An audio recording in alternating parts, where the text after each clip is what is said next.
I'm Ingrid Sullivan. I'm one of your presenters today, and John Sullivan is my partner. He is also, I don't know where we are with our presentation here. I don't know. Okay.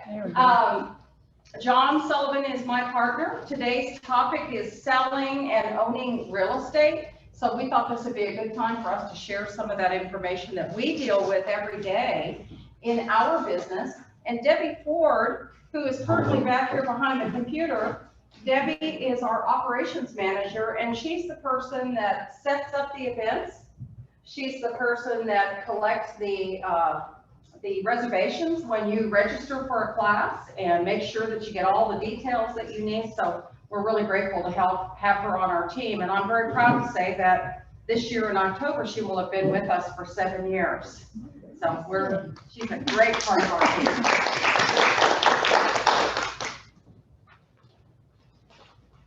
So let's talk just a little bit about what is our team comprised of. We are Sullivan & Sullivan Real Estate.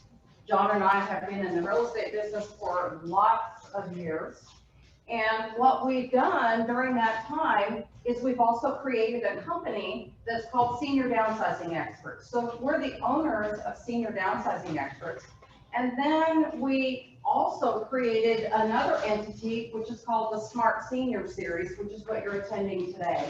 And they're really built to be educational and empowering type seminars, really not ever meant to be salesy, pushy, anything like that, but to give you some ideas on some things that maybe you hadn't thought about before. And different seminars have different topics and different speakers there and available to us. But in our team specifically, we have a great group of vetted contractors that work with us. Most of them have been with us for 10 years. We have handyman, repair contractors, painters, window people. We have estate liquidation professionals, several different types. We have those that are doing traditional estate sales where you walk in and you go through the house and you look at things to buy. And then we also have a great partner that we've just been working with that does online auctions, and those have proven to be really a great feature for our clients as well. We have movers and packers that work with us, so that if you've got a pending move and you're thinking, oh my gosh, I don't even know what to pack or who's going to get me there, we've got a great team that helps us with that.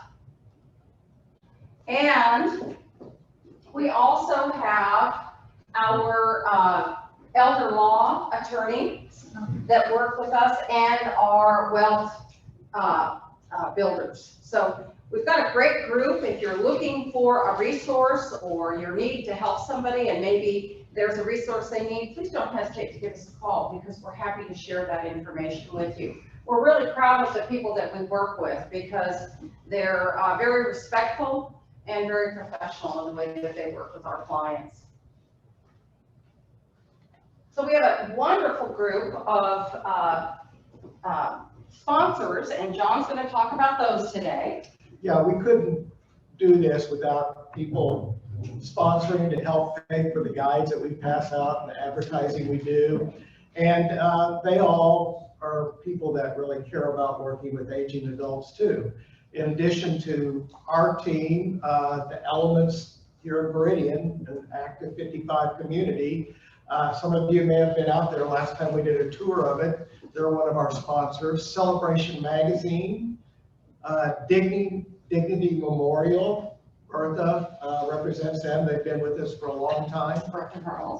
Civitas Senior Living, they have senior living communities throughout the metro area.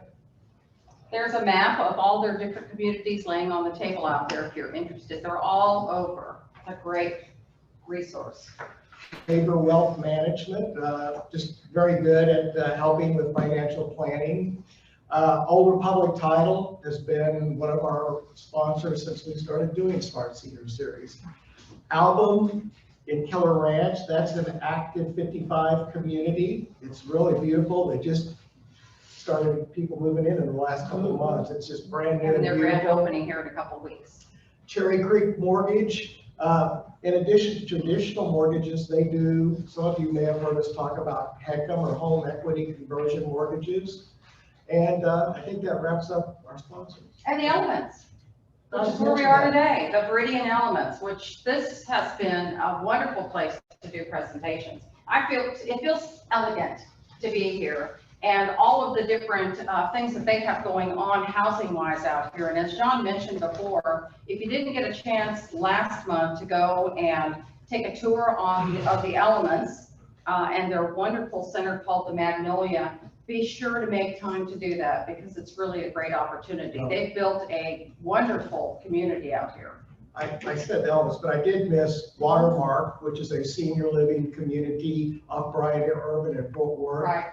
They have assisted living as well as independent living there. And then one of our great estate sale partners is Count It All Joy. Yes, yes, which she'll be with us next month. So where we're headed next is we're going to start our presentation today on owning and selling real estate. And we're hopeful that our slides are going to be present for us today. We put together a nice presentation for you.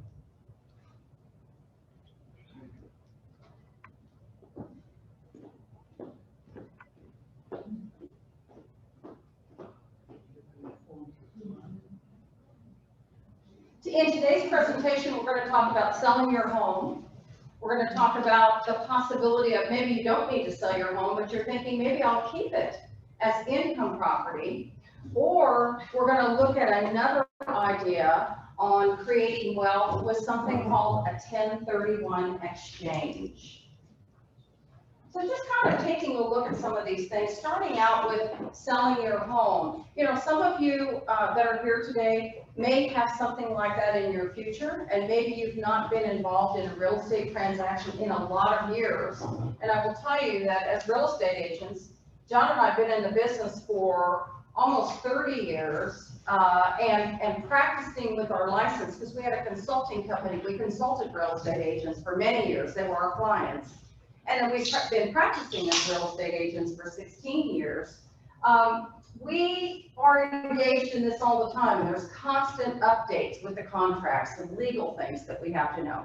But you, as a future seller, these are things that you might not encounter every day. So we want to kind of talk to you and educate you on what does that look like now if I'm thinking about something like that. So we're going to start out with the perception. So the perception of our home, all of us thinking of our homes right now, the perception as the seller is I have a marvelous home, right? I enjoy everything in my home. I've done some updates over the years. Maybe I know I need to do some others, but I have a wonderful home, and everybody in this market today especially is going to want to come and see this home. So we're going to move forward from there, John, and we're going to talk about how does the buyer perceive that? Well, how does a buyer see it? One of the first things they think about is, can all my stuff fit in here? Is this a big enough home? And then neighborhoods are important, especially if they have children. What schools does it feed into? Or are they close to a private school? Or can they take their children to the same school if they move here? How big is it? Square footage? You know, again, will all my things fit? Or if I'm thinking of expanding my family, will it be big enough to handle that? As they're walking through, they're looking at things. They're going, that may need to be fixed. I wonder how much that'll cost me to do that. Or they may see something and say, gosh, I wish they had the granite counters or quartz counters. How much will it cost me to do that? Do you think their perception of how much it costs to fix something or update something is the same as yours, a buyer? No. Do you think they're probably thinking a lot more? Yeah, you're right. They're just thinking it may not be a little or a lot higher than what it may actually cost. And then they're considering that when they're wanting to negotiate as well.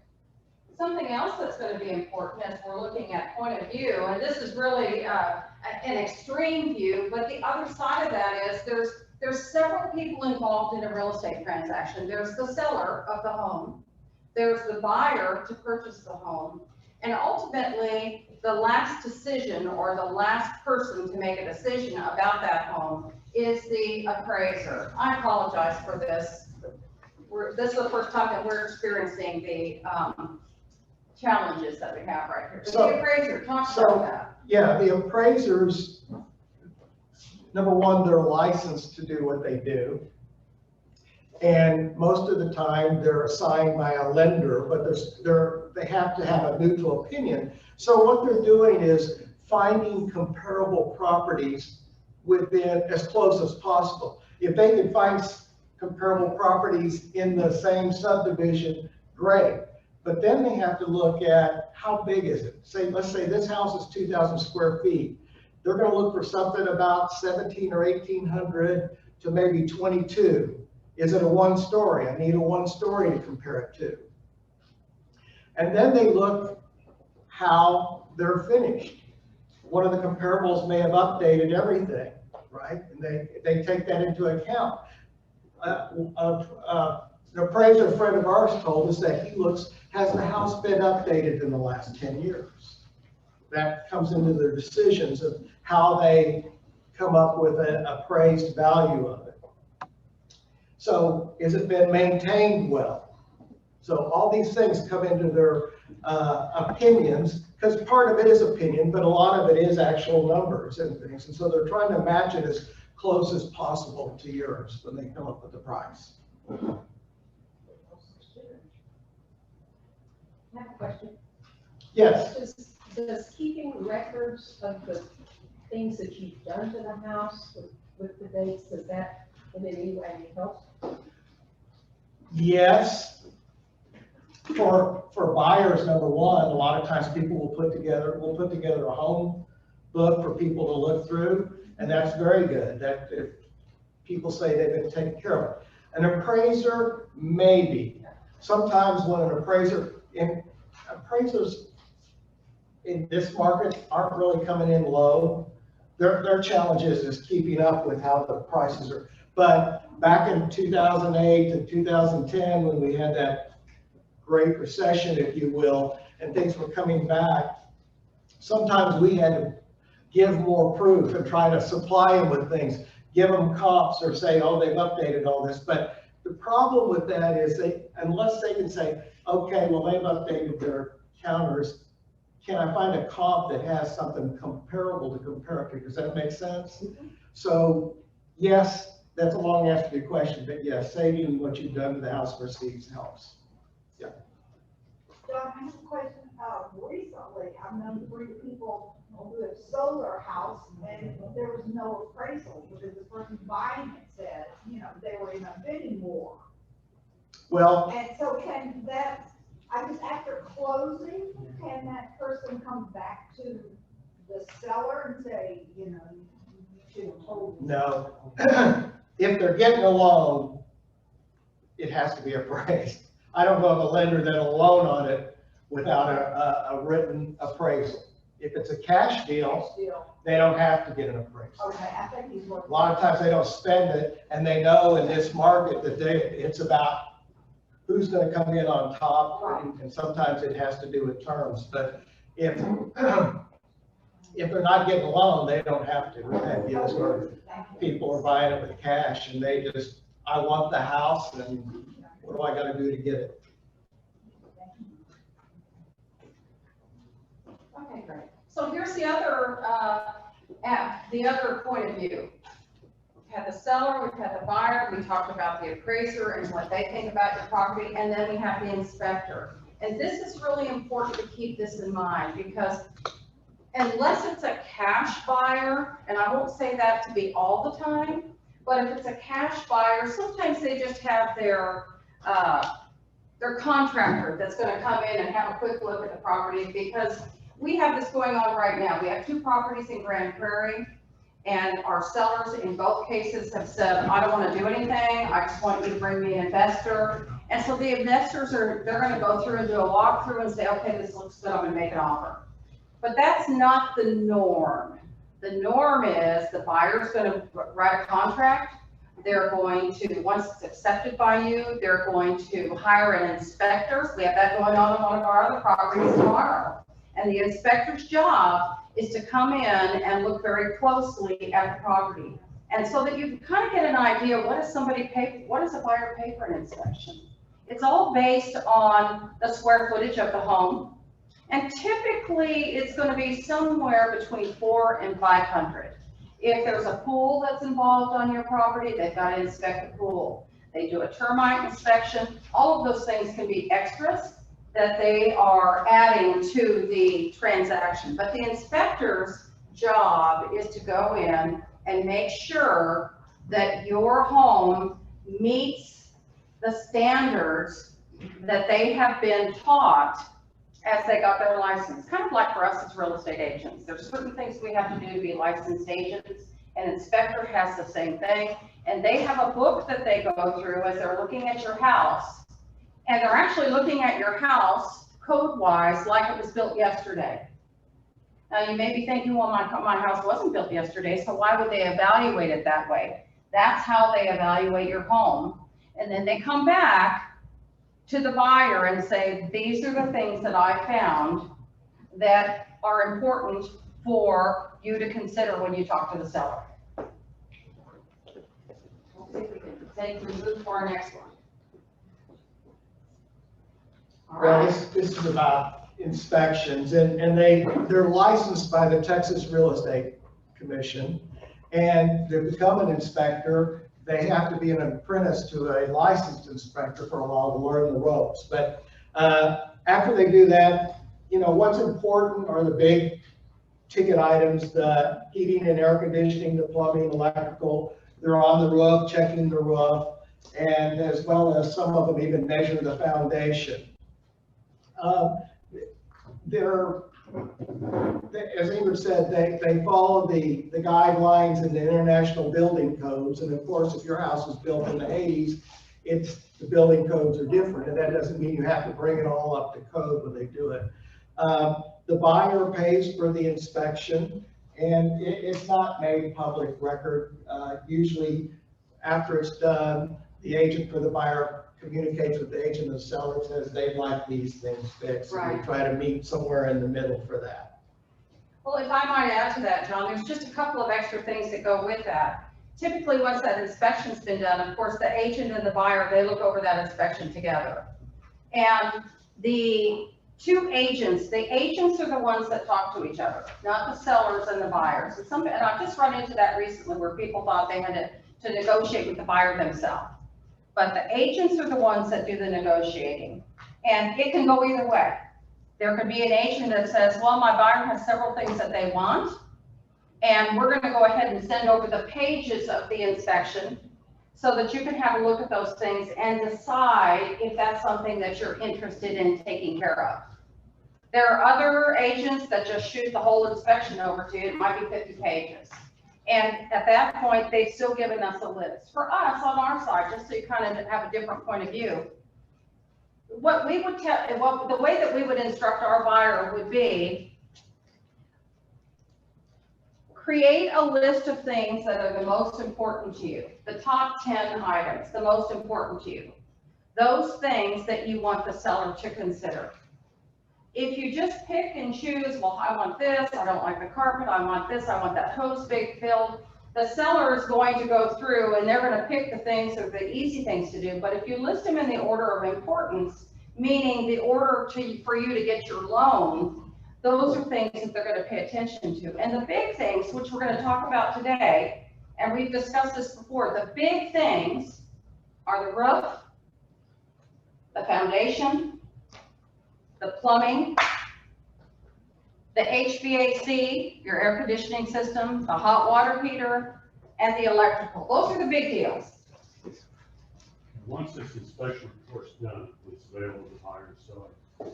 After everything's closed on the house and it's done, what happens to that inspection report? Is it there for everybody to see from then on? Or? That's a good question. So the question is, what happens to the inspection report? If the transaction that you're involved in with the buyer today, if everything goes like it's supposed to, You've either worked out the repairs because you've done them, or you've negotiated and said, I'm not gonna do the repairs, I'm gonna give you money instead. Typically, at that point, that's the end of it. If you have a buyer on your property right now, and they make the decision, this is not the right one for me. There is a document that's called seller's disclosure. And if you have personally received that document from the buyer that was negotiating repairs, you have to disclose that you have it. And the next agent can come along and ask you for it.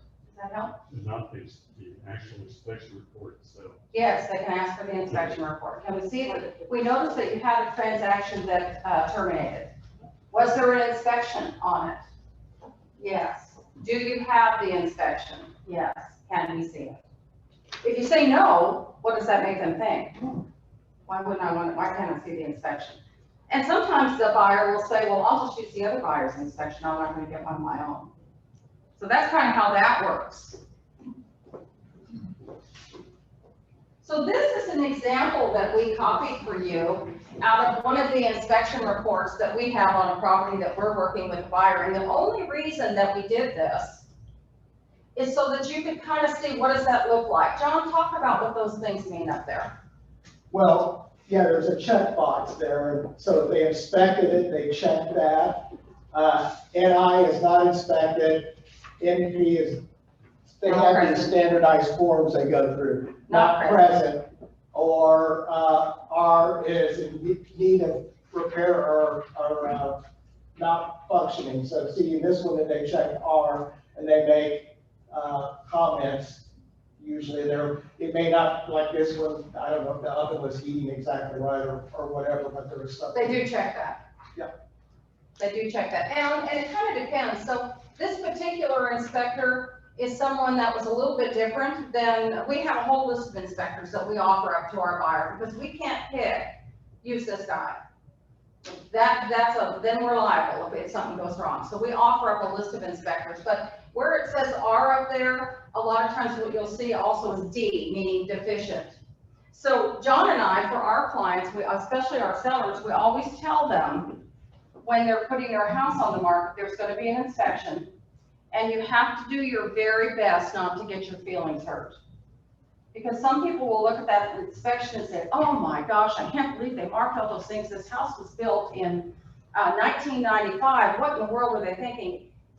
They're doing their job to present that property to that buyer. So you have to try really hard not to get your feelings hurt. And the buyer is looking at long term, how will this house serve me?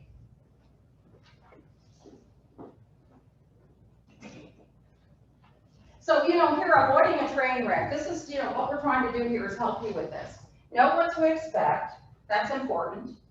Have the proper disclosure documents. So when we're talking about proper disclosure documents, we're talking about things like, if you have receipts on things that you've done that you've repaired in the past, it's always nice to have those available. I have a house right now that they have a termite warranty on their house that's transferable. So there's always a termite inspection, but I was able to let the buyer's agent know that they've had consistently every quarter, they have their house checked, and that there's a warranty that's transferable to the buyer. So you don't have to buy that. That's important. Anything that you have that shows that you've been maintaining. The other thing that we talked about earlier was the seller's disclosure. And that's the document where you say, here's all the things my house has, and these are some of the defects or malfunctions I have or had. That's what's important there. Repair, remove, and replace, if you can, before the inspection or the first showing. There's some things that when we visit, what do we need to do? What do you think we need to take care of? Those things that you want to do, try to get those done before the first showing, because that's when you have your first opportunity for somebody to love your home. Prepare the home for showings. We'll talk more about that today. And then prepare the home for the inspection. And we're going to discuss that as well. So be prepared. As homeowners, you should be prepared to find out what your home might or might not have. And that's important. Get comfortable, and sometimes we tend to overlook things. So here's another example for you. I have a client I'm working with right now. They've lived in their home for several years. And as I went over and did a walkthrough with them, I noticed that when I went upstairs, as I was going through the hall, I felt like I was kind of slightly leaning. And then I walked into another room and I felt like I was leaning. Well, I had mentioned it to the homeowner, and he said, no, we've never had anything like that. There's nothing wrong with the house, it's perfect condition. It's probably the carpet, it's the padding underneath the carpet. So we're thinking about here in the near future of doing something and putting the house on the market. We don't want the buyer's agent to say, oh my gosh, there's something going on here. So we did have a foundation inspection. And as it turned out, the back corner of the house was leaning, which is what was causing everything else to have that feel. But my point here is, they've lived in that house over 20 years. It was never leaning to them because we get comfortable with that. We adjust, right? So that's really important when it comes to being prepared. Some other things that are going to be important to you here. Oh, just in time. Building codes change every 3 years. So when we used to have, they're called ground fault circuit protectors or circuit interrupters, GFCIs. It used to be that we used to have one of those in our bathroom, and what I can liken that to is you're blowing drying your hair and all of a sudden a circuit breaks, where you flip the circuit or whatever you want to call it. Remember that? And it's that thing that's got the red button on it. You press and everything's wonderful again. Well, now that's different. Now every single wet area, including the garage, has to have one of those because today's code calls for that. How many of you have smoke detectors in your house? We all do, probably. How many of you have them out in the hallway in front of the bedrooms? Guess what? That's not gonna fly anymore. They gotta be inside the bedrooms. Yeah. Out in the hallway, not gonna work. So it's those kinds of things that you're living in your home, you're not involved in a real estate transaction every day. You didn't realize that that's important. And that's a pretty inexpensive repair.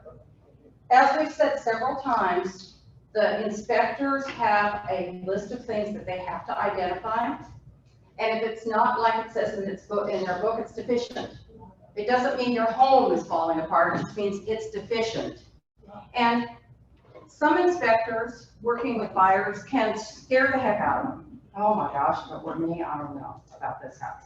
And there's others that will go through the list with the inspector, with the buyer, and say, well, these are easy fixes. If it were me, that's probably something you can take care of. Now this one, you might want to have the seller. So that's what we're looking for.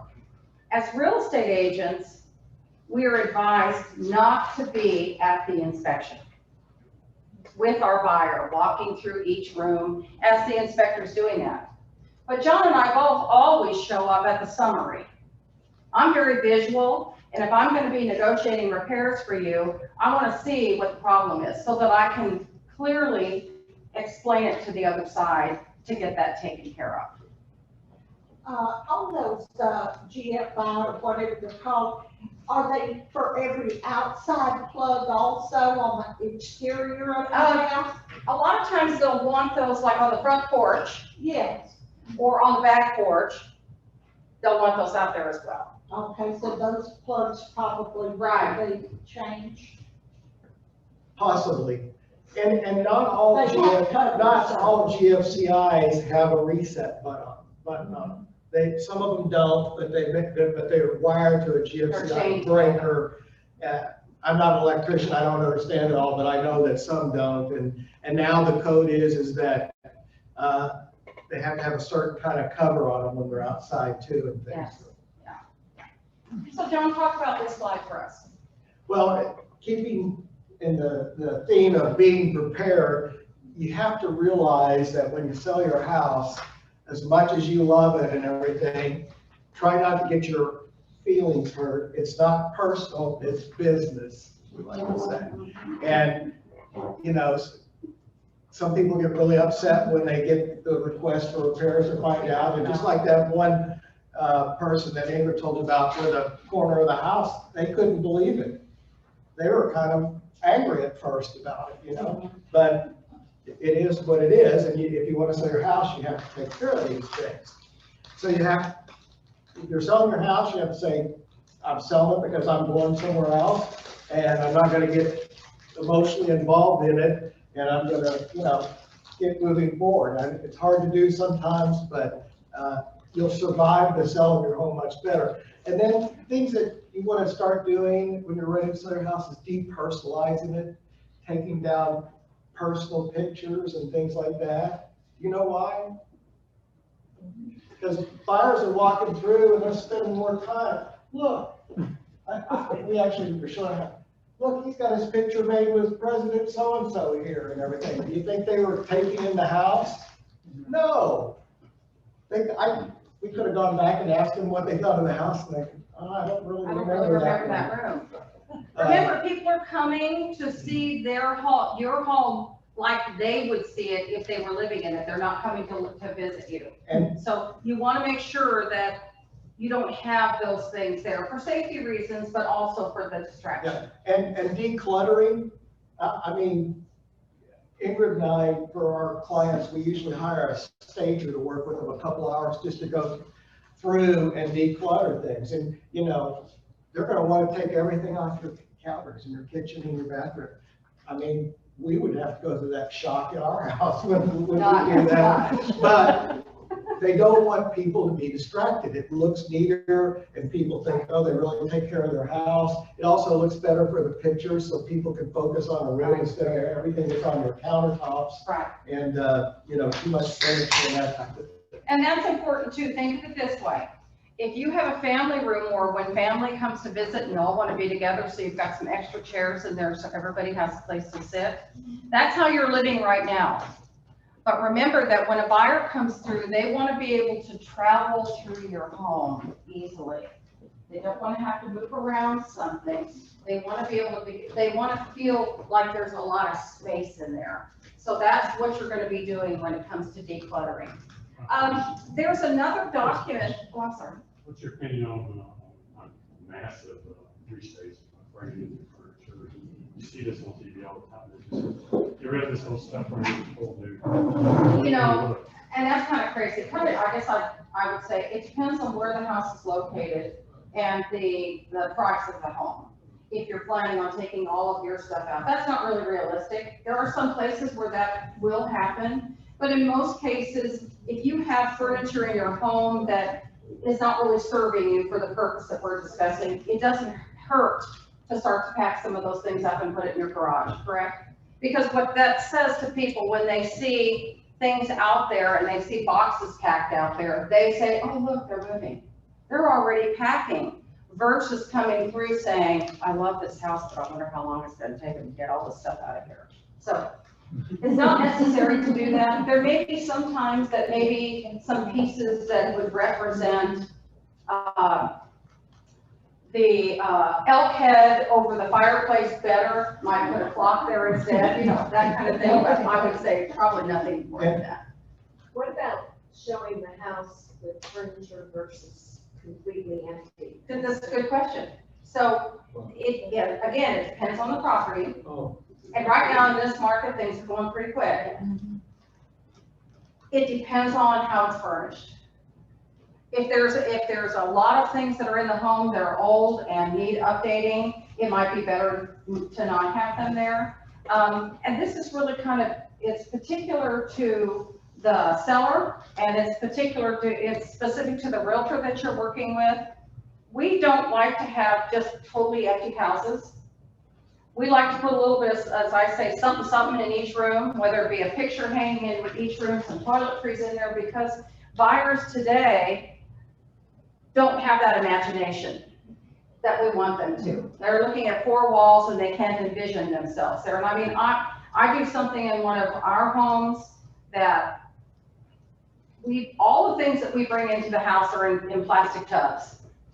Everything I bring in there, my linens, my dishes, all the stuff that I'm going to be decorating the house with.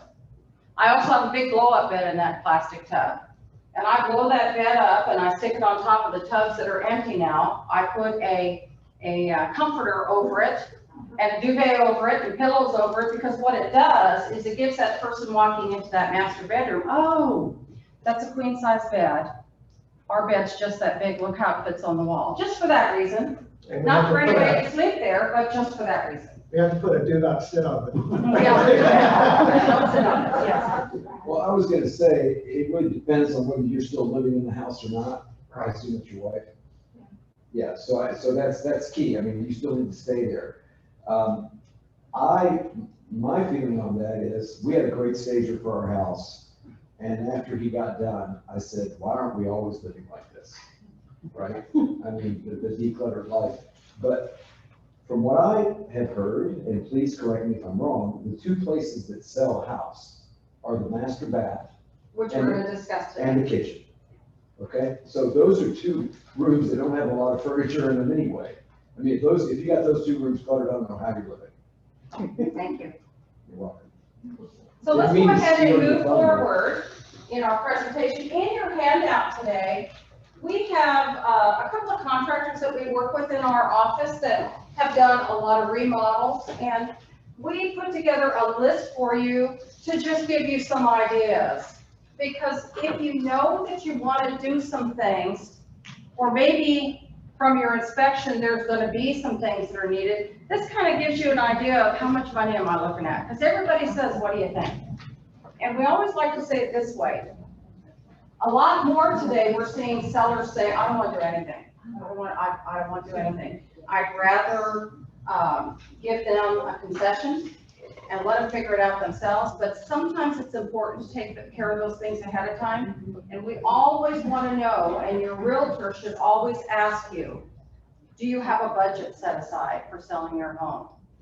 Because maybe there are a few things. Maybe it's something as simple as getting your sprinklers adjusted and getting some yard work done. But do you have a budget set aside?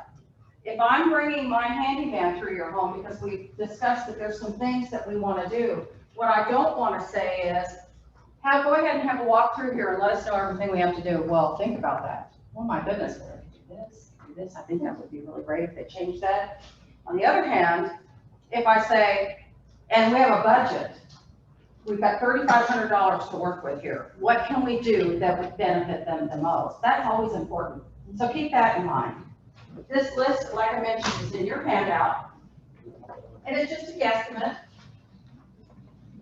So kind of summing that up, the 3 R's: repair, remove, replace. Repair the things that often get negotiated because they cost more. In the buyer's eyes, it might be something very expensive to repair, whereas for you, it may not be that at all, but you've gotten rid of that suggestion. Leaky faucets, slow drains, loose commodes, all those things get checked by the inspector. Missing, damaged shingles, we'll talk all about that later on today. Remove things that are damaged or rusted, like the gutters. You might need to get them repainted or repaired. Fencing, if you've got pickets missing, get some new ones in there. Or if there's too many, maybe it's time to get a whatever they call that, a piece to stick in there. That's important. Window treatments, if they're old and dusty and dated, it's better to take them down if you have lines, because we want to make sure that the windows are covered. Replace defective items before negotiating to be replaced. So that's another important piece. Appliances that don't work. If your microwave's not working and you got another one sitting on the counter, that's exactly what that says. Oh, that one must not work anymore. It's hard to convince people, well, they cook so much here that they need 2 microwaves. So think about that. And we have a solution for some of those things that we'll discuss with you. Fans. If you've got fans going, make sure that all the blades are there. If it's a 4-blade fan and you only got 3 up there, remember, people are looking at your house like this, so they're gonna see that. If there's lights that are in the fans, make sure the light bulbs are the same color. Not some yellow ones and some white ones. They all stand out, especially in the photography. Okay? Same thing for the hot water heater. If you know today, here's a homework assignment for you. If you know today how old your hot water heater is, you either have a receipt or you just replace it, take a Sharpie and write on there, 2017, whatever it is. The same thing, keep track of when you're changing out the filters on your furnace. Make a note somewhere, because not only is that impressive to your inspector, but to your buyer, look at this, they're keeping their house up, okay? moving right along. The Okay, the basics.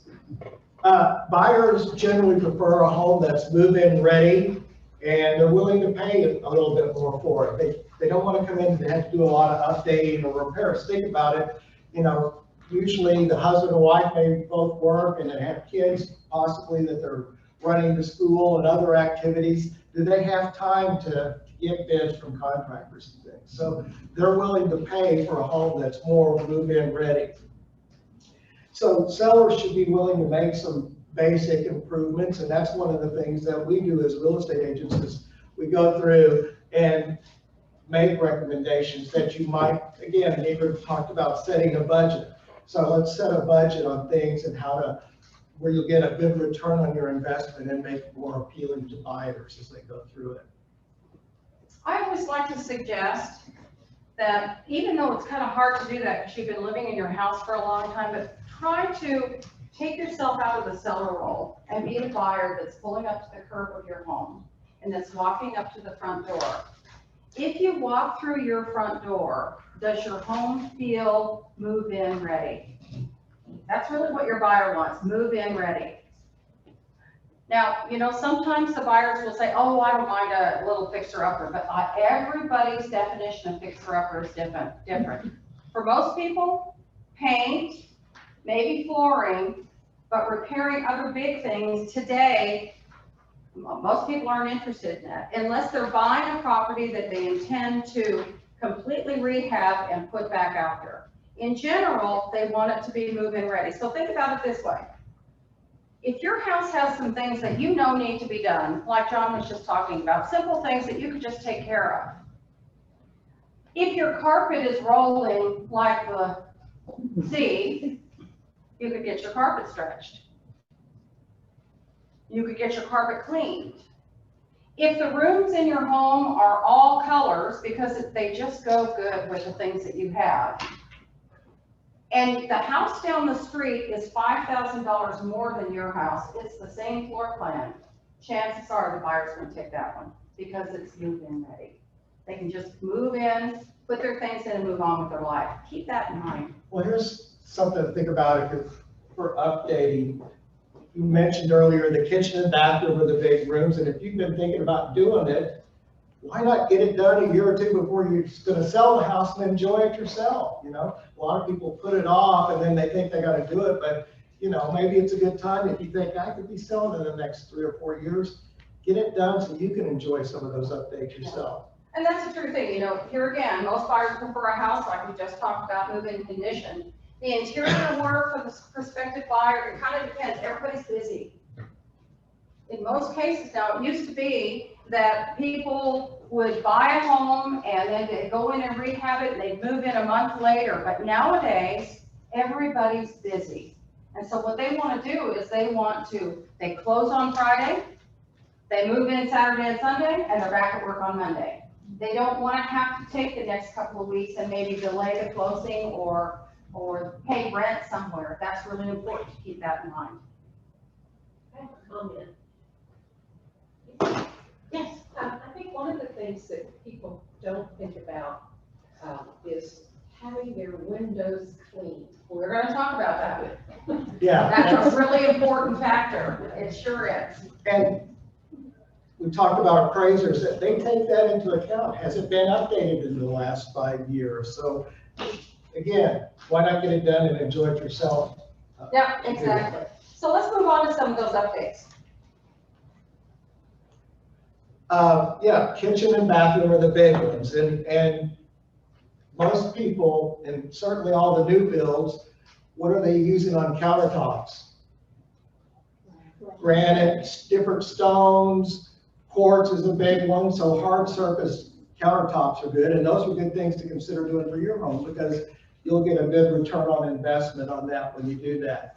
So also the bathroom, what are some things, do you still have a house with pink tile from the 70s? Maybe you would like to update it and put more current things in it, and again, enjoy it yourself. So take a look at those things, and you know, it's surprising. A lot of people in their mind say, oh, it's going to cost me $60,000 to update my kitchen.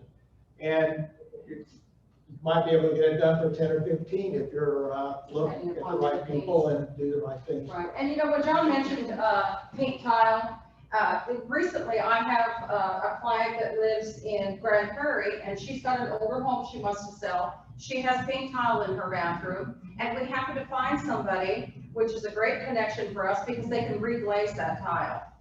So, you know, there's different things. Your bathtub, it's horrible, it doesn't look, it's all scratched up. You can have your bathtub redone these days for about $350 to get your bathtub redone. Things that are going to make a difference here is that keeping this in mind, this is really important. You have to have at least one bathtub in your house. Because remember, somebody might buy your home with children or grandchildren and they still need to take a bath. They can't go in the shower.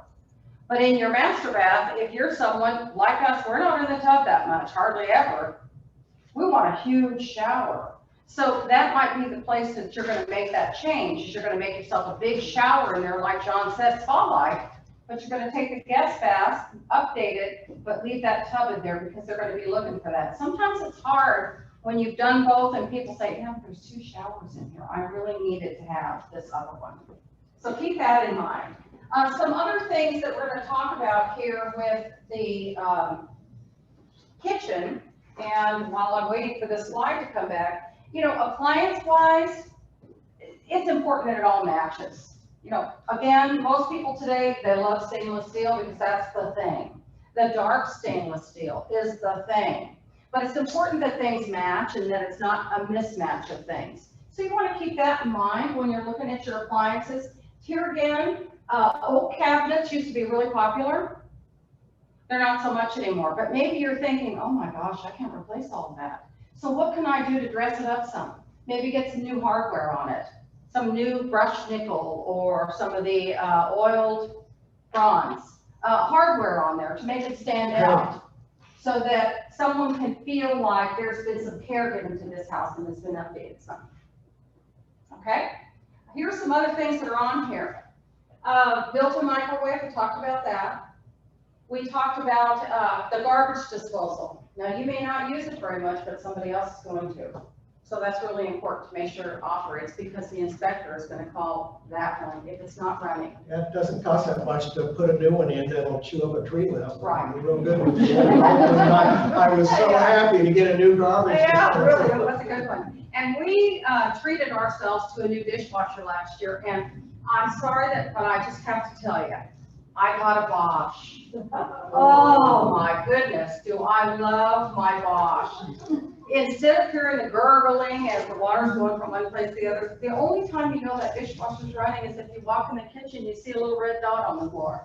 It's great, so I just had to throw that in there. Bosch is very, very nice, very, very nice. Let's look at some other things here that we want to make sure serve us. So, you know, here's some things we look at. When we go look at a house and someone says, can you walk through and let me know what I need to do? We're going to look in that bathroom and look behind that curtain or up behind that door and see how is that tub grouted or caulked? Is it missing? Are the tiles full of dirt, soap, mold? We all have it. We need to get some Clorox in there and clean that up. Are your shower head, when you turn it on, can you get just as wet standing away from it because it's dribbling down as you can standing in front of it? Here again, all those things show up. Can you use the stopper in your sink and plug it for water? When you have a home inspection, they're going to fill the tub all the way up. They're going to fill the sinks all the way up because they want to make sure that they're draining like they're supposed to. And if there's things like hair, soap scum, it's very slow to drain, they're going to write you up for that. So keep that in mind. Those are simple things you can do just to check and see what you need to do there. Did you need to add anything, John? What was the deal on loose toilets? Loose toilets, boy, I'll tell you what, that does come up a lot. And a lot of times it's that seal. So on the toilets, depending upon how long you've had it, that might be worthwhile replacing. It might be, because they don't want to sit on there and see it jiggling like that, because that's dangerous. Somebody could fall off that toilet. So that's sometimes it's a simple fix and sometimes it's not. Yeah, exactly, exactly. So here's the other piece of that, as we're kind of getting there toward the end here. The first impressions. So when I'm out with a buyer, it used to be that we rode together, but now we really, they want to follow you there. In a lot of cases, they've already got the address plugged into the GPS and they shot over there before you ever got there. But the thing that's important here is that the first impression is when they pull up to the curb. And we've had buyers before, and what do they say? Let's skip this one. So you had an They don't appointment get the made. warm fuzzies when they come up and look at it, they just kind of go, let's skip this one. And so what's happened to you is the showing service has called you and reserved a certain time because people are going to come look at your house. You've got it all spiffed up the best you can. And the buyer tells the agent, I don't want to see this one. Now, depending upon the agent, they're either going to call the showing service and have them call you and say they canceled their appointment, or they're not going to do that at all, and you've either left the house or you're wondering, when are they going to show up? So first impressions make a big difference. The other thing that we have that goes along with that is the decision about the home as to whether or not it's something to purchase usually takes place in the first 5 minutes. When people are walking into your home, again, I want you to do this for yourself. You want somebody to walk into your home and the minute they walk in say, oh, I could live here. This is great. This feels good to me. That's what you're searching for. That's what your goal is, to make that happen. And your realtor will help you with some decisions on what kinds of things do I need to do to get my home ready. Some people say, bake some cookies before they come in. They want to smell that because it reminds them of home. You know, as I talk about odors, what you don't want to do is you don't want to get a bunch of those plugins to put in your house because people can pick them up right away. And when they pick those up, what are they thinking? Yeah, what are they trying to cover up? So that's really important. And as a trained real estate agent, we're looking for those things too. So that's really important. Pardon me? I said allergies. I know somebody walked into a home and they had lavender something and they had an allergic reaction. They had to leave. Talk to us about the exterior action list, John. Well, again, what's the people's impression when they're gonna come up? So you want your lawn mowed neatly. It doesn't have to be the yard of the month. Sometimes yards of the month that are overdone scare people off. They go, oh my God, I'll be spending all my time taking care of the lawn. Not that there's anything wrong with it, but I'm just saying, you don't have to go overboard. It just needs to look neat. Look for things like, oh, ivy growing on the side of the house. Actually, that's not really good. A lot of contractors will tell you that can damage the bricks and things. So, and the same way with jasmine and ivy growing up trees, that most agricultural people will tell you that that's not really good for your trees either. So those are things you just want to trim and neat. Flowers, some colorful flowers, and mulch. Mulch makes a huge difference too in a bed. It just makes it look more professional. Here's something else that I want you to be aware of. And this is one of the things that shows up in inspections all the time. Imagine that the front of your house has shutters in front of it, and you also have bushes in front of your house. So you're not really out there looking at that. And you've got blinds inside, so the blinds are not really going to help you see that this shutter needs help. That's something, there's flaking paint on that, it's melted, an inspector's going to call it, they're going to want that replaced. So think about the importance of that. And here's the other one. When's the last time you stood on the sidewalk and you have a fireplace on your home to see what's the condition of the fireplace? You really can't tell. From the ground, it might look like, well, it works okay. It seems like it's working. But if you look at this, that fireplace needs help. This is almost like looking at my neighbor's house next door. From my kitchen window, I can see the fireplace, and it's wood just like this, and it's all deteriorated from squirrels and everything else. Those kinds of things are scary because not only do they need to be repaired, but it tells your buyer they're not taking very good care of their home. So you want to take the opportunity and inspect that. And here, just like it says, open wood, or like John will say, exposed wood is a menu for termites and carpet drains. If it's painted and repaired, it's a deterrent to them. So as you're going around the exterior of your house, again, I say it all the time, paint does wonders, and it's one of the most inexpensive things you can do to improve your home and make it look much better, depending on your choice of colors, of course. But doors, again, the front door, talk about first impressions, the buyer and the real estate agent are walking through. If it's, now my door, I will admit, even though it's not that old and a nice fiberglass, with all the rain we had a couple weeks ago, it was a little tight sometimes to push it, but it's back to normal. But it should be operating well, painted or restained or refinished, or now the new fiberglass ones are very low maintenance. Another place I'd like to make a comment about, you can't really see that on here, but we see it a lot on garages. You know, there's wood trim around the garage door, whether it be 2 garage doors or 1. If you look at the corner, it's kind of at an angle like this, one of those 2.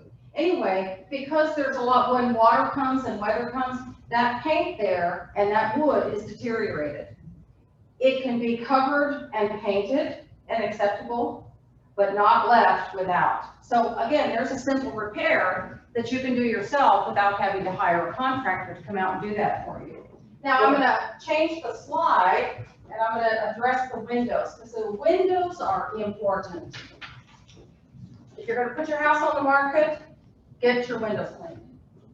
You want sunlight coming through your house so that everything that sparkles shows up from that light.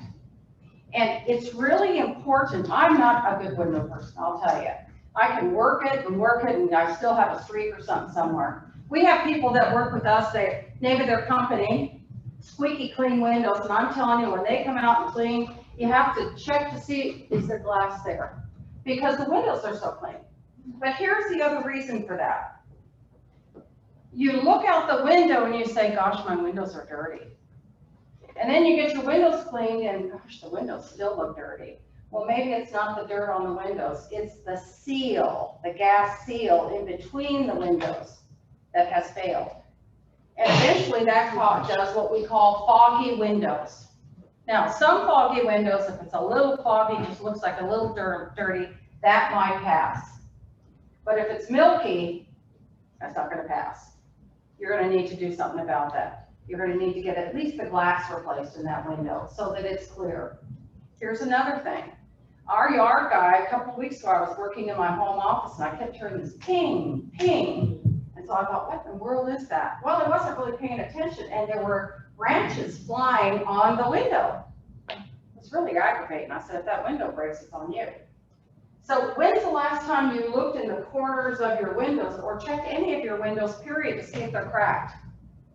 Could happen from the yard, mowing, could happen from weather. If the window is broken, even if it's a little bitty crack, it's got to be replaced. That inspector is going to mark it, and it's going to require it to be replaced. So windows are really important to get taken care of. If you got brand new windows, I'm telling you, as a realtor, I love to say, look at this. You can open this up. You don't have to go outside and clean it anymore. You can fold it back, clean the outside, put it back up. That's a big deal. People love that they can see that the expense that you've gone through to insulate your home, because there's an insurance break that comes with that as well, because they're called low E windows. John, talk to us about this slide. Well, a lot of the wood surfaces, fences, and especially decks can get really weathered look and look horrible, and you don't realize it, but a lot of times a power wash will bring it back and looking up almost new. Have any of you ever power washed a deck or a fence before? Yeah, it's amazing what a difference it makes.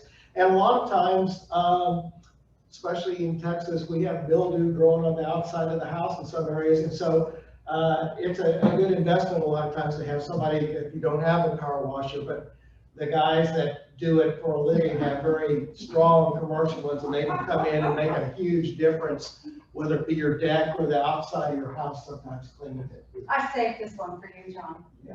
Well, I want to know who here has trained your dog to do that? Because I want to know how you did that. But anyway, yeah, that's something when you've got buyers and agents and people walking through your house. The last thing you want them to do is step on a landmine in your backyard and then track it in the house. Yeah. Most inspectors, when they come to your home, they put booties over their shoes. But when they do go outside and coming back in, sometimes not always do they put them back on. So that's another really important thing for you to take care of. Simple things, again, that we can do. Now, here's another one that is going to be important to us. The foundation. So while I'm waiting for this slide to come back, There.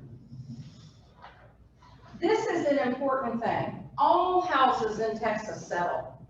It doesn't matter if you've been in your house for 3 months and it's a brand new build, they all settle. It's our soil.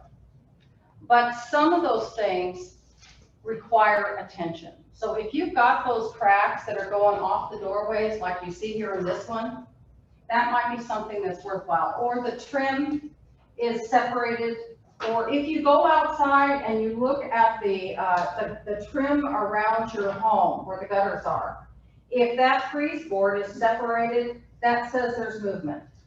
Now, not all movement needs replacement or adjustment, but it says there's movement. This one right here is cause for concern for a buyer.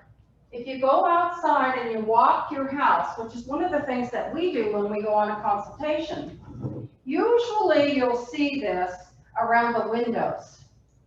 You'll see a stair step going down. Depending upon how severe it is, our foundation guy says, if you can stick a dime between that crack, that's something that says you need an adjustment. So keep that in mind. When people see those, they can be repaired, and there are some houses that have had foundation work done, and the repairs are the mortar that never got taken care of. That's an easy thing to fix. But the foundation is an important thing. And you want to make sure that you're working with a company that's been in business for a while. You can go to the Better Business Bureau and find them.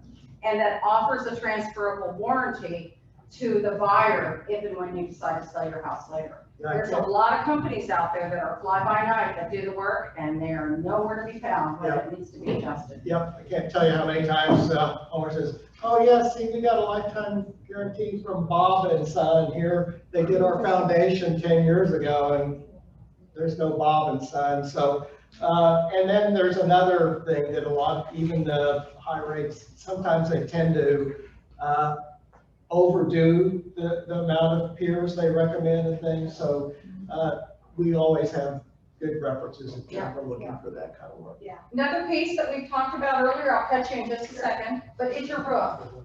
That's one of the big things. Remember, we talked about the foundation, we talked about the roof, we talked about the HVAC. The roof is another important thing, not just the chimney up there, but how old is it?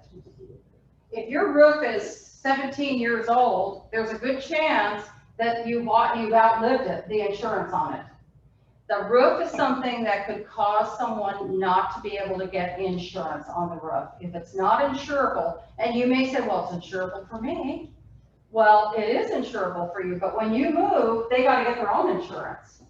So missing shingles, that's one thing. Having this in the center here, flashing. Now what needs to happen there is there needs to be caulking there. Typically they'll put a rubber boot around that to keep water and insects from going in. Or this is a big offender. We have beautiful trees in our yard, and they're just sweeping the top of our roof constantly. Or the side of the house. Or the side of the house. Mine come down, anything Yeah. that touches my house. And that's a problem. So you want to make sure that you're paying attention to that. If you see the trees hanging on your house, yes, they're giving you shade, but they're doing more harm than good there because they're weathering your roof quicker than you had planned on. Did you want to add anything to that? Oh, You pretty much did it. Good question here. On the last slide, you I'm had- sorry. it was something about soil around the edge of your house. Yes. So do you need to make sure there's enough soil around the edge of your foundation area? Your foundation likes to have a little blanket around it. So if all you see is lots of concrete, that's a problem. Yes, That you want to have a little blanket of soil around that to protect it. okay, And the other thing that's highly suggested is that you water your foundation like you water your plants.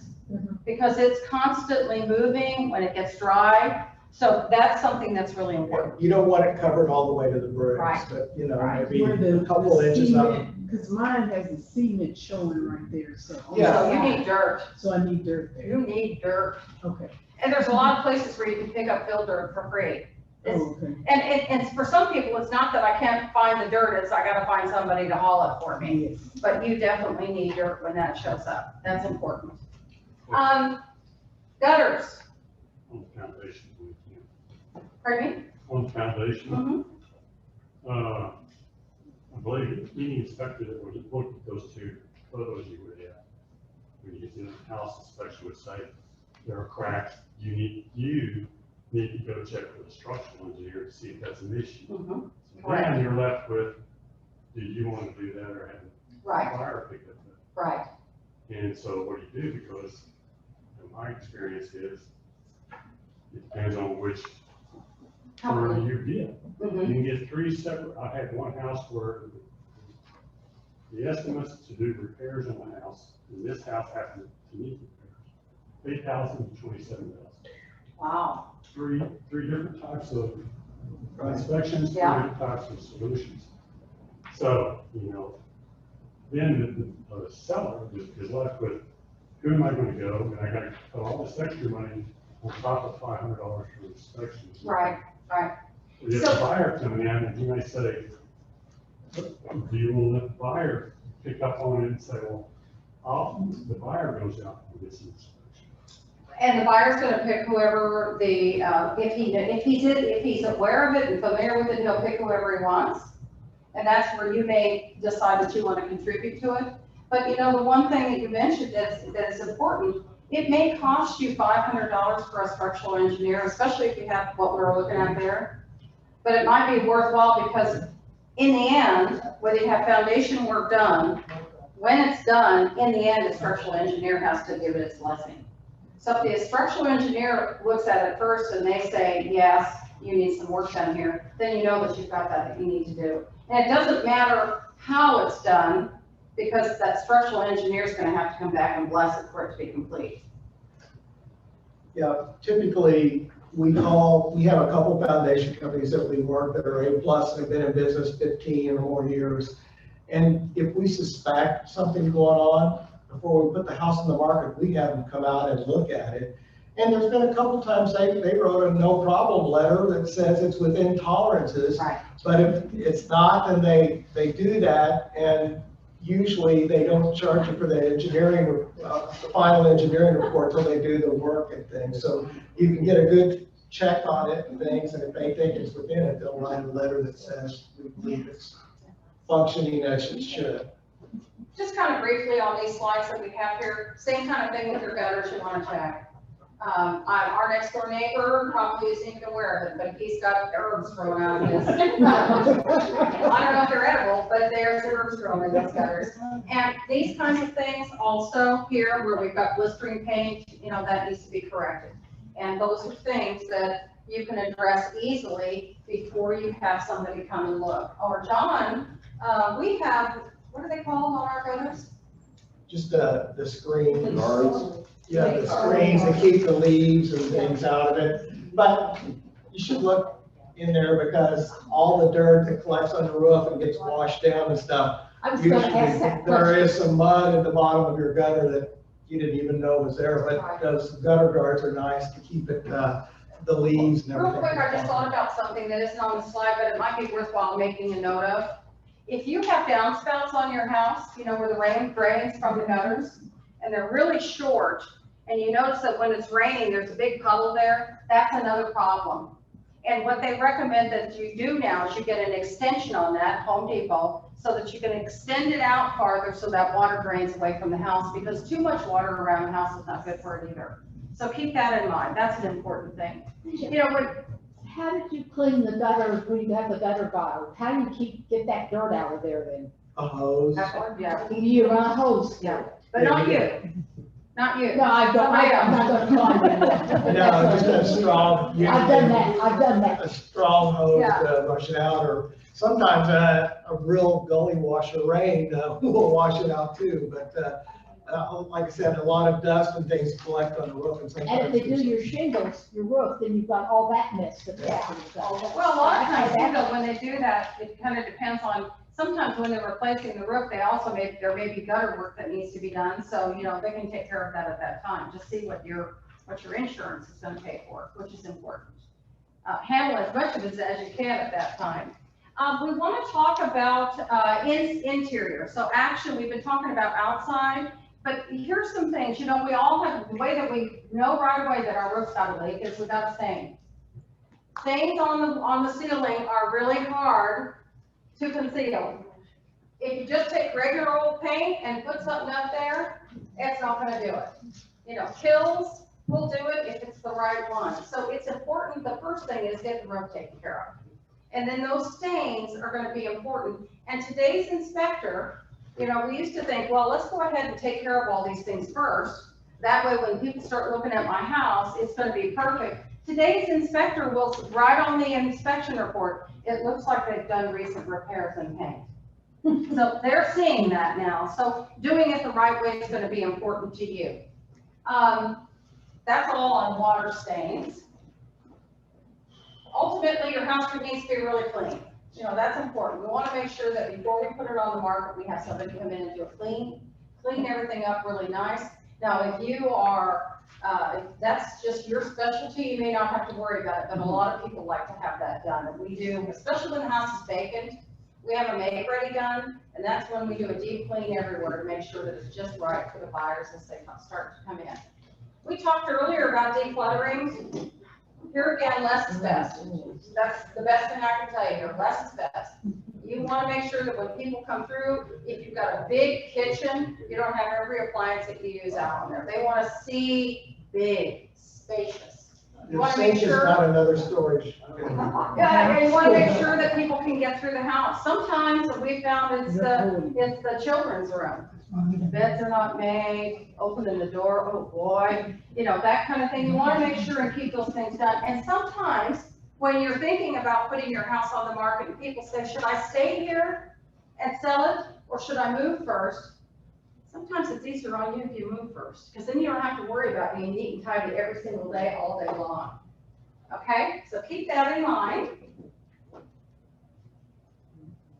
We talked earlier about providing access for the inspector. These are pictures that have come from listings that we've had. These are important. Look at these air conditioners. They're loaded with leaves. They're insulating them, keeping them warm, but they're probably not doing a very efficient job for us. The buyer's not gonna like that, the inspector, not at all. And it's hard to get somebody to come out and service it when they see that. That's expensive. The other thing that we had up there, older homes may have the breaker box in the master closet. And the inspector's gonna wanna get in there and open that up and look at those breakers to see how they're wired.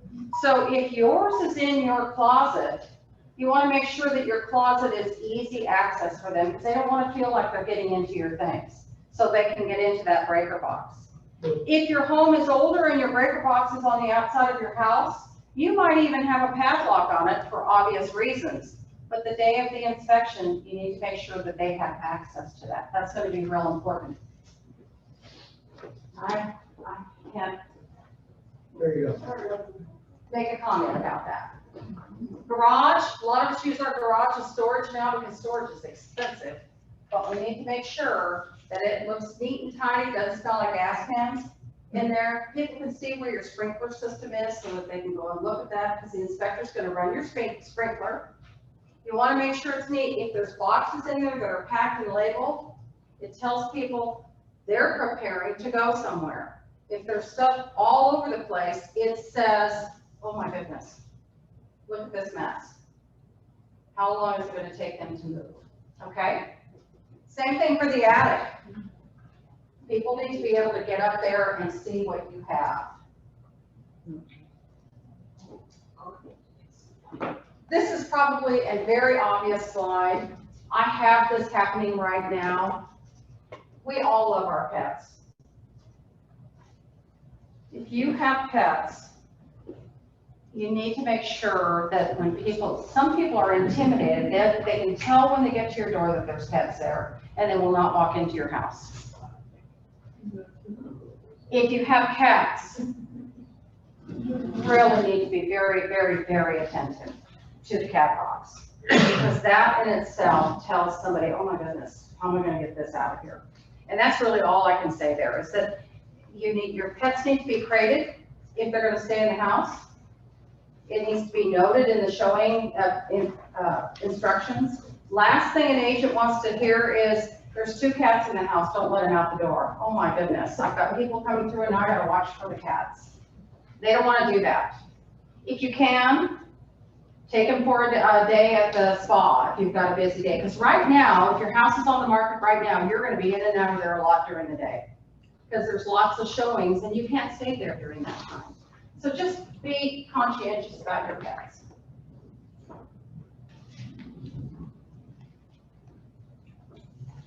Well, what's the answer there?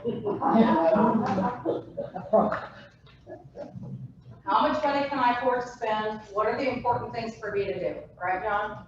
Exactly, and save your receipts because they're really good for buyers to look at. Like I said, we sometimes put together a home book with receipts of repairs and things like that, and buyers and real estate agents like seeing that. Yes. You have this in your handout. We just wanted to give you a little list, just to kind of keep you aware of what can I do and what should I not do.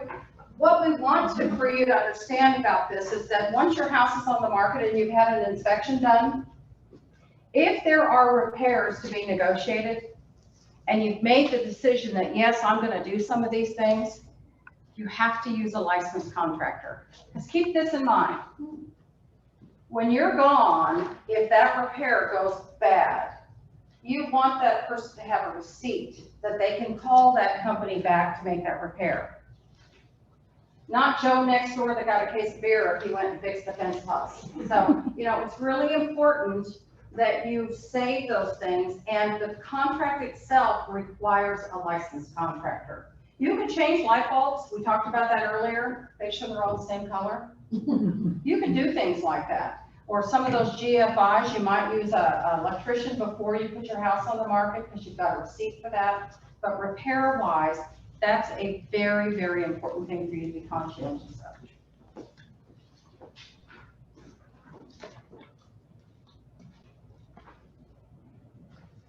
Talk about that. Yeah, at least once a year you should have your heating and air conditioning. Some people do it in the spring before the heat comes, and some before the winter, both times, but at least once a year. And again, that shows you take care of your house to keep those. Change your filters. Send a reminder. I just changed mine last weekend because my reminder went off the week before, and I finally got around and got another filter and put it in. But I think once a quarter is what they recommend, and it's not that big a deal. I should get smart and have a few in stock.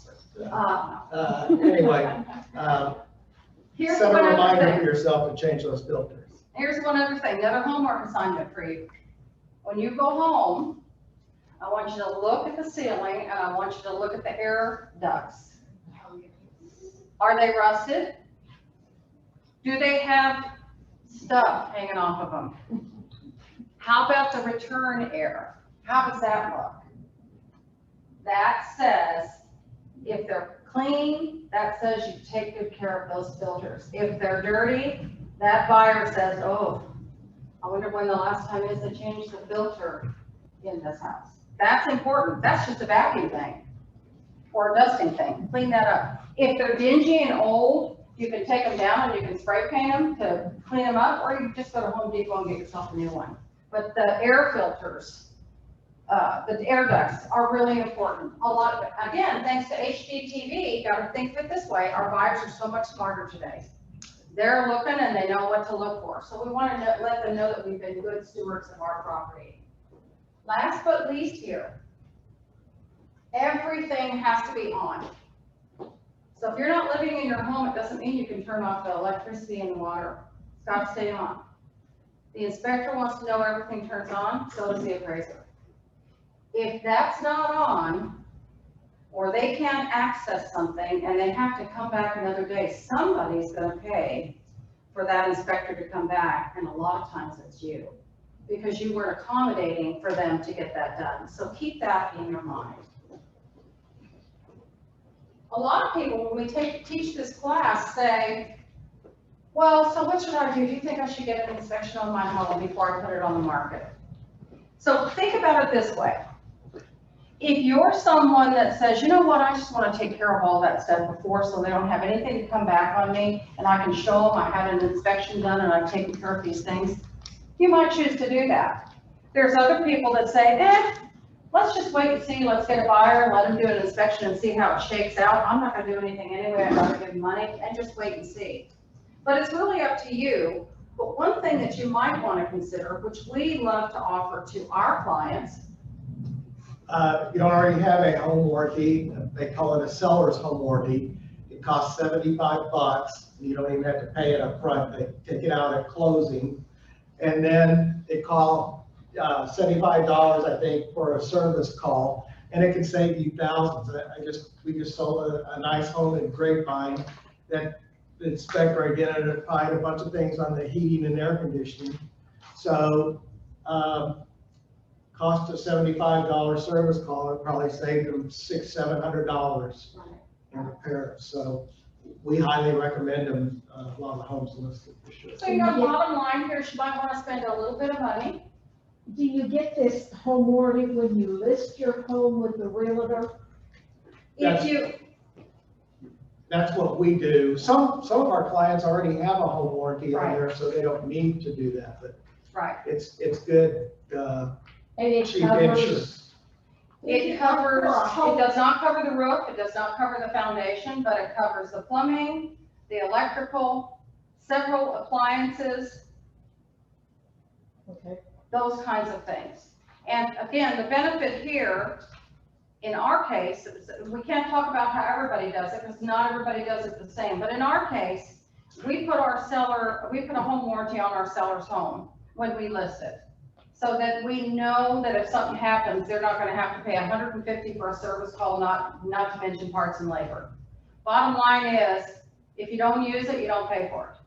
If you do have to use it, you pay $75 a service call and everything else taken care of. Now, there are some things that a home warranty will say, oh, that's not covered.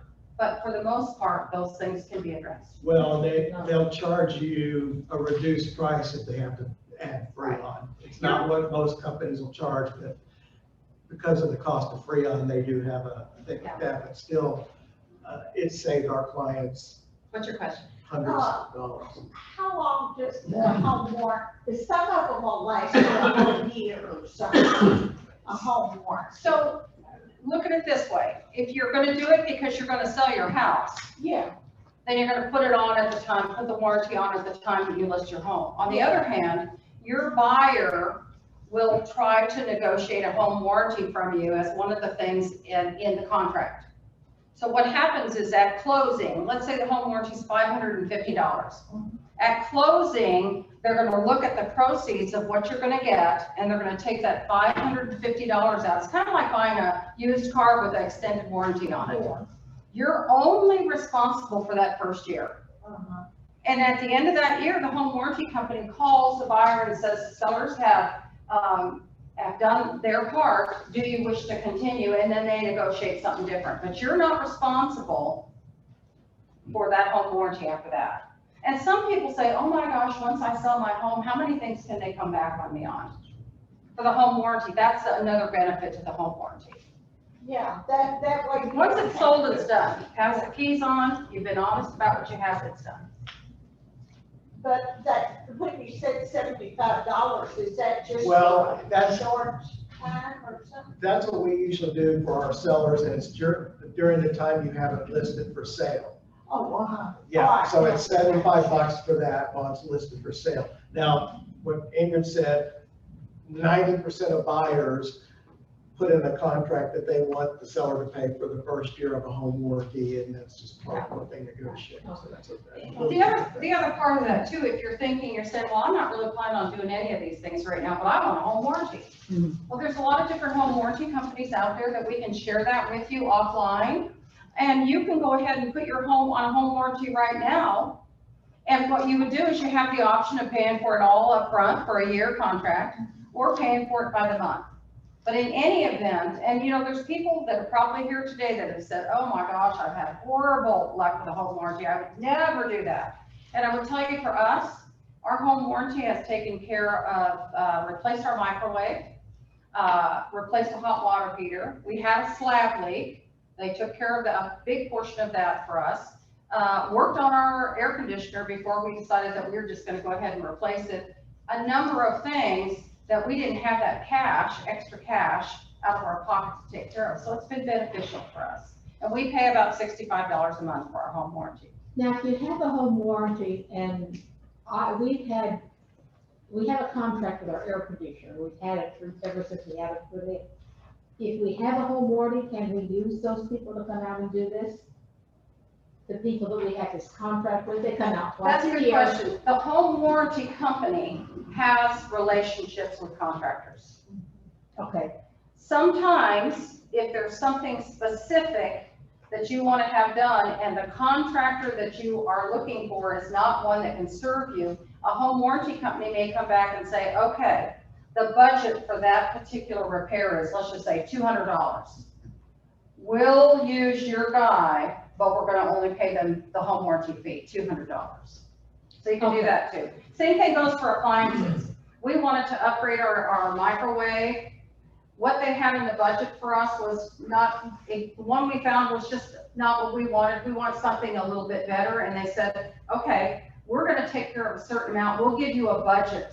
This is how much we're willing to pay for that. And then we filled in the rest. Okay. thank you. How do you choose a home warranty? Yeah, that's what I'm. How do you choose a home warranty company? Well, there's a lot of different ways to do that. You want to see what they cover and what they don't. For the most part, they all have certain things that they do for the big stuff.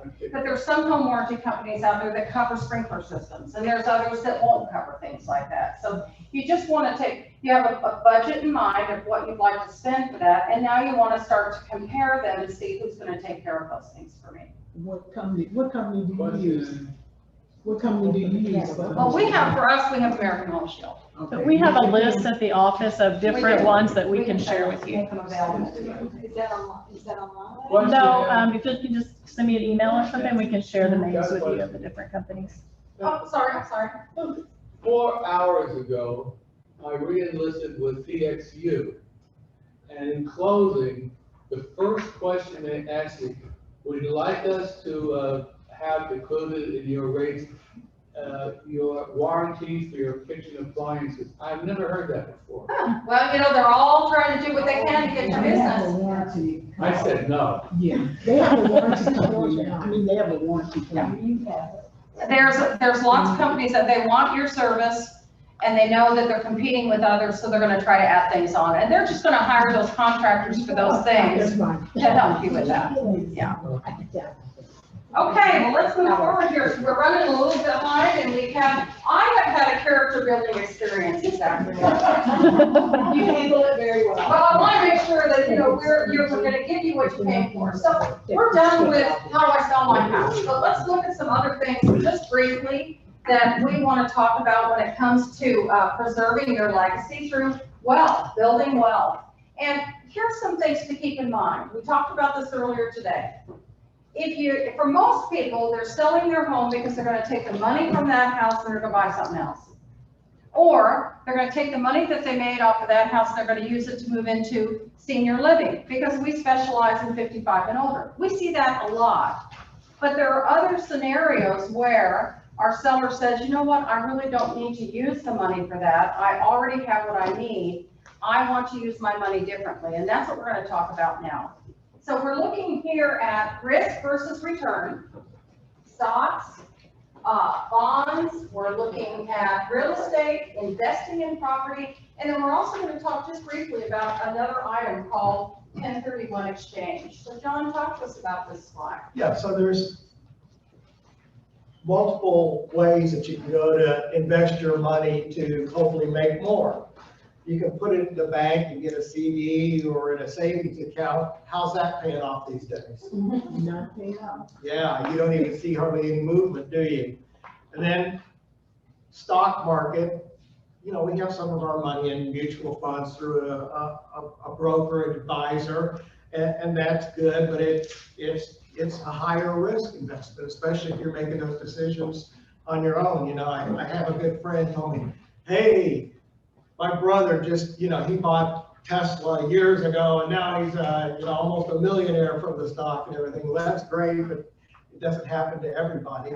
And then real estate is a fairly low risk investment with a return that can be 5 to 8% per year. So, and especially the way it's going now, and in the next slide, we have a chart, and it just shows how in the Dallas-Fort Worth and Arlington area, how the housing market is appreciated, and it shows starting out between 100 and 150,000, depending on, you know, Dallas is clearly higher, and to where they are today, and it's almost a 10% return. And this is just a snapshot. So, you know, where do we get this information from? We get this from the Texas Real Estate Center, which is located at A&M.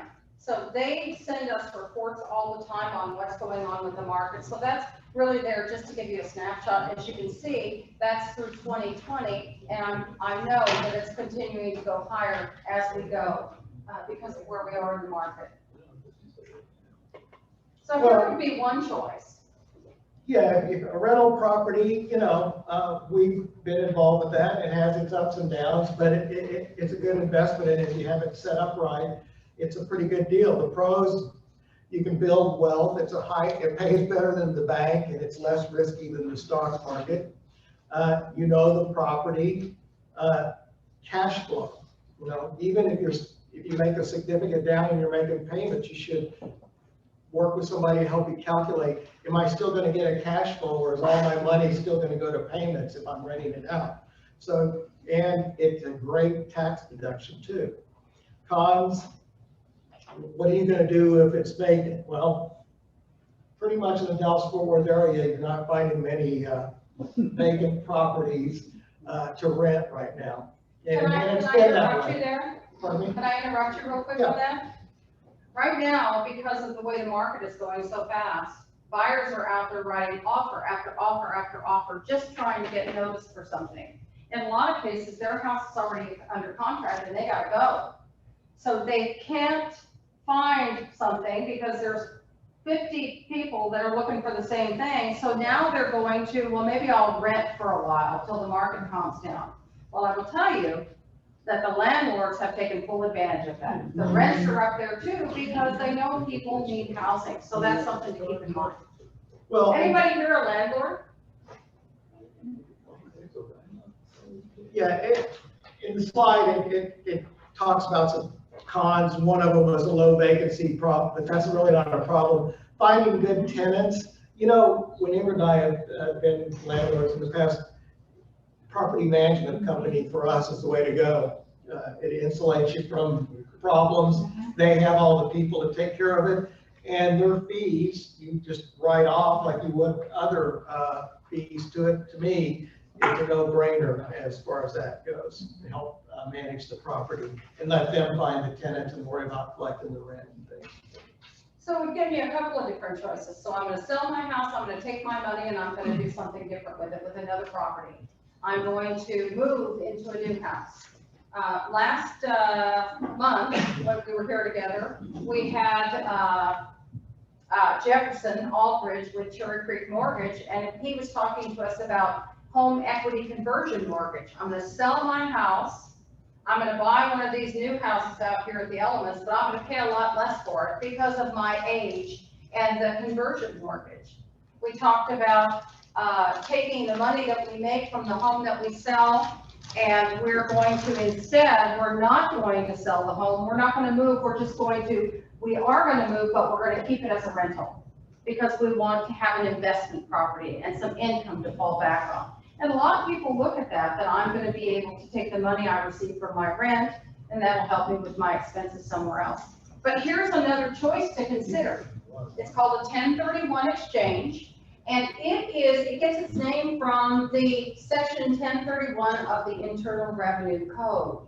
Now with that, it allows the investor to defer their capital gains tax on the sale of investment properties. So what's important to know about that is that when you sell your property as an individual, now we're just talking about right now, as you sell your property, you're allowed a deduction of up to $250,000 as an individual. As a couple, it's up to $500,000. But if your house sells for more than that, or the net that you receive is more than that, you're gonna pay taxes on that. Capital gains taxes. So the other idea there is to do a 1031 exchange, but it's meant to invest the proceeds from the sale of your house on another property within a short amount of time for equal or greater value.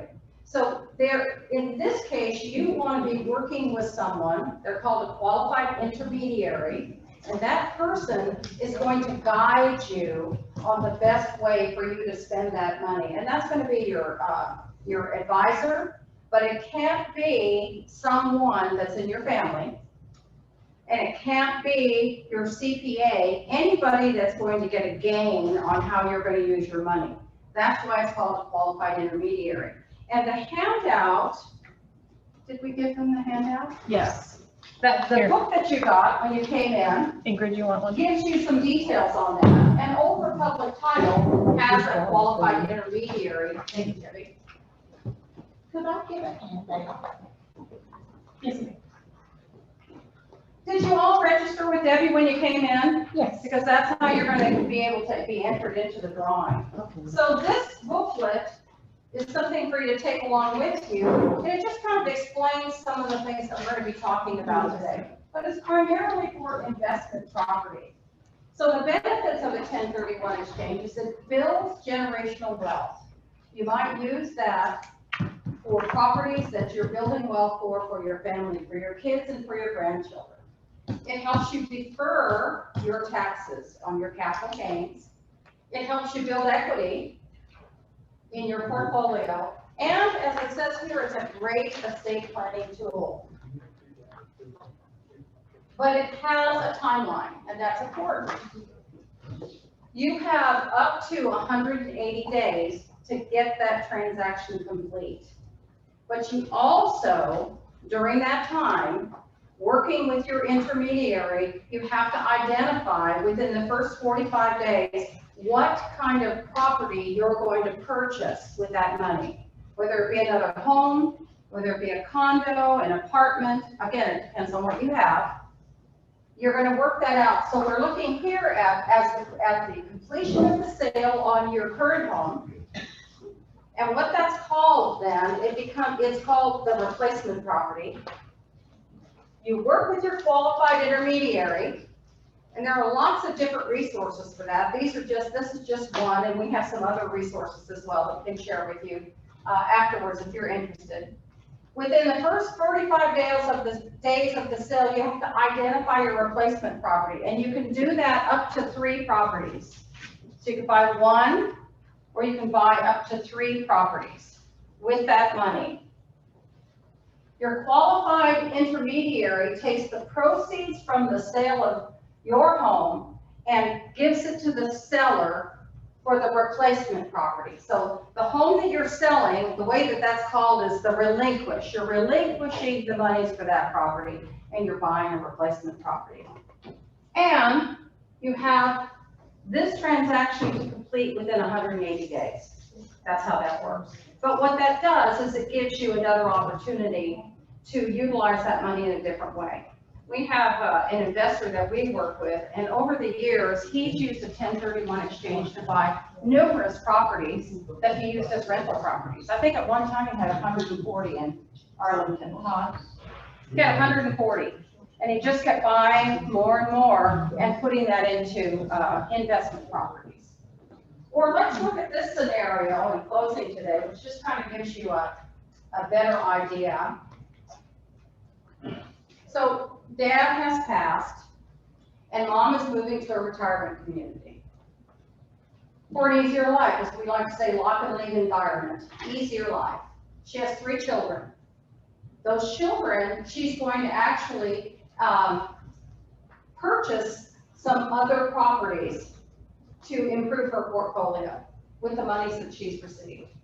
Mom sells her home and invests in more real estate to secure her investment and her children's future. So she's building a legacy, leaving a legacy for their inheritance.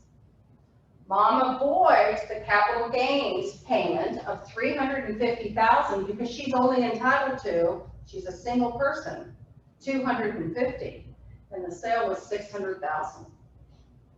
Mom passes. The kids received as an investment, each one a property, 3 different properties. But now mom is out of the picture. And what happens for them as a benefit is they're going to be able to escape the capital gains tax on that because it was something that was given to them. Now, there's a lot to kind of think about with that, but there's some other options. And as what we say here is 2 things. You want to have a real estate agent that's familiar with 1031 exchange because again, there's a timeline that these things have to happen. So you want somebody that knows how to do that with you. And you also want to make sure that you check with your financial advisor or your wealth advisor so that you know, is that the best avenue for me to take? Is that the best way for me to spend my money? Because that's, if you have one in place already, that's going to be a good consult that you do. Question, way back, you used to have a one-time exemption on the cell phone. I'm sorry? Way back, you used to have a one-time exemption on the cell phone. Uh-huh. Is that no longer there? Well, right now, if you sell the home, let's say the 2 of you, you each have $250,000 that's not reported. The sale of the home is reported, but you're not paying taxes on that. But what I'm saying is, years ago, it could be $700,000 house. I could have sold it and not pay taxes on it. And I don't think I'm not aware that that's in place. It used to be there, but I think they did. Yeah, I'm not aware that that's there. So you have options. A lot of the things that we talked about today give you the knowledge and the tools to make some decisions about where you are in your home. Things that you might need to do to your home. As we mentioned earlier, if you're thinking, I'd like to do some upgrades, make those upgrades that are going to bring you back a benefit. Don't put too much into an upgrade that when you go to sell it, you're not going to gain that back. Be very smart about the things that you're going to do. Talk to your financial advisor when you're making choices about what you'll do with the monies if you're not choosing to purchase another home or to use it to move into a retirement community, long-term health care, those kinds of things.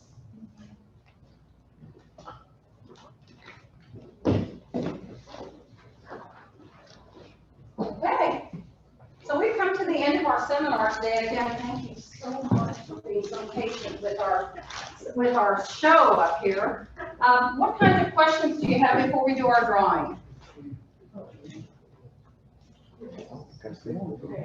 Yep. You briefly touched on painting, if you're rooms, if you're going to sell your home. Is it better to go to neutral colors if, let's say, your bedrooms are all a different color, or they're decorated child specific, you should go ahead and do neutral? Neutral is best because remember, everybody's things can fit in neutral. Right. But if the room's blue and they have things that are red, they're not going to fit that well in there. So neutral is best, and not only that, but neutral colors make the room feel bigger. What did you say about the foundation and the dirt? Someone had a question about. About the dirt around it. Yeah. So you know that the foundation needs to have a blanket around it. And if you have a situation where you see your foundation and there's a crevice, and that may not be what you have, but I'll use that example. There's a crevice there. Yes. So it's too dry. And you want that dirt to be hugging the foundation and keeping it watered. So a lot of times people will have like a soaker hose. If you don't have a sprinkler system, a soaker hose that surrounds that so that you can make sure that you're watering your foundation. It pays off big.